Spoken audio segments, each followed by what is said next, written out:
Halo guys, selamat datang di channel Jadul Series, channel yang menceritakan tentang drama dan film jadul.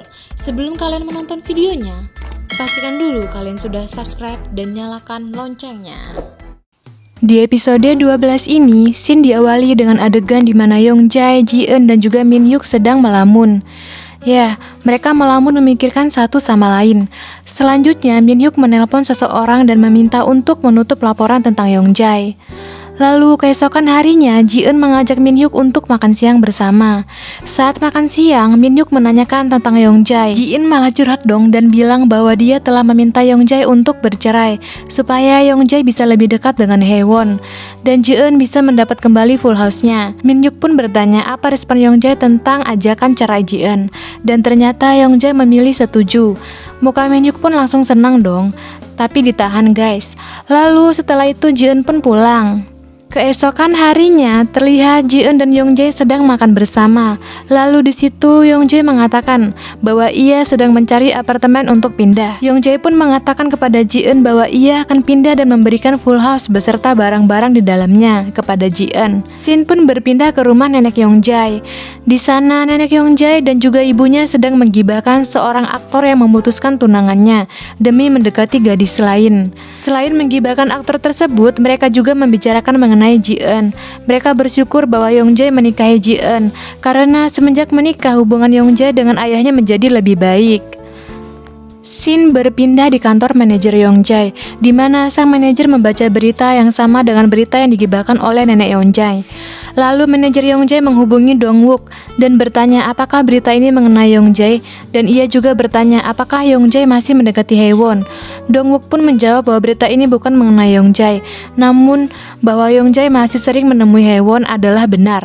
Parahnya lagi, Dong-wook keceplosan dong bilang bahwa pernikahan Ji-eun dan Yongjae adalah pernikahan kontrak. Omo, Dong-wook.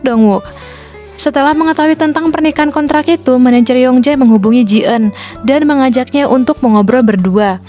Manajer Yongjae menanyakan kepada Ji-eun apakah benar bahwa pernikahan mereka hanyalah pernikahan kontrak. Selain itu, ia juga meminta kepada Ji-eun agar menunda perceraian mereka demi menyelamatkan karir Yongjae. Selain Ji-eun, manajer Yongjae juga menemui Haewon dan mengobrol berdua dengannya. Ia menyuruh Haewon sekali lagi untuk berhenti menemui Yongjae agar tidak terjadi skandal baru yang dapat menyelamatkan karir Yongjae. Shin berpindah di full house, di mana Ji-eun mencoba memberitahu Yongjae bahwa sebaiknya mereka membatalkan rencana perceraian mereka. Mendengar hal itu, Yongjae jadi marah banget dong.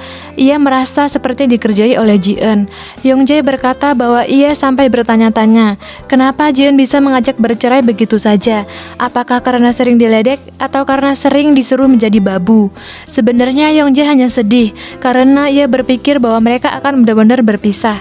Setelah itu Ji-eun pun berusaha untuk membujuk Yongjae agar nggak ngambek lagi guys. Setelah berbaikan, mereka pun mengobrol dan Yongjae pun mengatakan bahwa jika bersama Ji-eun mampu menjadikan dirinya menjadi orang yang berbeda dan menjadi diri sendiri. Keesokan paginya, Yongjae menjadi rajin. Ia bersih-bersih rumah, memasak, dan memperhatikan Ji-eun. Namun Ji-eun malah risih melihat Yongjae bertingkah seperti itu dan tidak seperti biasanya. Ia pun meminta Yongjae untuk bersikap seperti biasa. Lalu ya, mereka pun berantem lagi guys. Setelah itu Ji-eun pun makan siang dengan Min-hyuk. Di sana Ji-eun mengatakan apakah Yongjae sedang dalam masalah. Shin berpindah kepada Dong-wook si mulut lemes, sedang ke full house dan menemani Yongjae.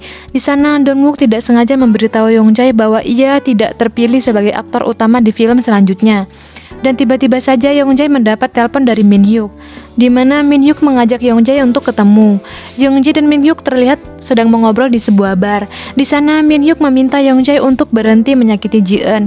Ia juga meminta Yongjae melepaskan Ji-eun dan kembali saja dengan Haewon. Namun Yongjae bersikeras tetap akan menjaga Ji-eun. Seketika suasana menjadi panas dong guys.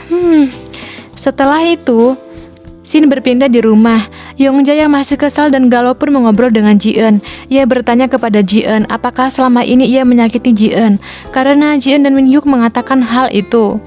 Lalu Yongjae pun mengatakan bahwa ia akan menjaga Ji-eun. Auto baper dong Ji-eunnya guys. Keesokan paginya ketika sarapan, Yongjae mengatakan kepada Ji-eun untuk tidak terlalu memikirkan apabila ada berita tentang pernikahan mereka yang muncul di berita guys. Scene berpindah lagi kepada Jin Hye, si teman laknat yang mengunjungi Ji-eun. Ia mengunjungi Ji-eun untuk memberitahu bahwa mereka belum bisa membayar hutang. Tapi tidak hanya itu, di sana Jin Hye keceplosan dong dan bilang memberitahu Ji-eun bahwa manajer Yongjae sudah mengetahui pernikahan kontrak mereka. Jin Hye juga memberitahu Ji-eun bahwa manajer Yongjae menemui Haewon dan menyuruhnya untuk menjauhi Yongjae.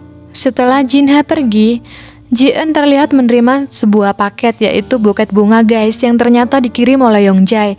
Lalu mereka berdua mengobrol dikelilingi dengan bunga-bunga. Nah, di sini ini juga Ji-eun mencium Yongjae dong. Mau. Di saat lagi momen mesra-mesranya, tiba-tiba saja Haewon datang, melihat Ji-eun dan Yongjae yang sedang mesra. Haewon pun cemburu dan langsung pergi. Yongjae pun langsung mengejar Haewon, namun tidak dipedulikan oleh Haewon. Kasihan Ji-eun. Setelah itu, Ji-eun dan Yongjae mengobrol berdua di meja makan. Yongjae bercerita mengenai masa kecilnya dan juga Haewon. Selain itu, ia juga bercerita mengenai pembicaraan Min Hyuk di bar kemarin. Tapi yang lebih epik lagi, Yongjae mulai mengakui perasaannya kepada Ji-eun. Yongjae berkata bahwa bersama Ji-eun membuat Yongjae menjadi orang yang berbeda. Ia lebih ceria dan menjadi lebih banyak bicara. Dan ketika bersama Ji-eun, Yongjae mulai melupakan Haewon. Yongjae pun bilang jika ia ingin terus melindungi Ji-eun. Omo, mendengar hal itu pun langsung baper maksimal dong Ji-eunnya. Tapi baru aja mulai baper, Yongjae tiba-tiba mengatakan bahwa ia harus kembali dengan Haewon. Dan scene pun berakhir guys. Thank you untuk kalian yang sudah nonton ya. Jangan lupa untuk like, komen, dan juga subscribe-nya. Bye-bye.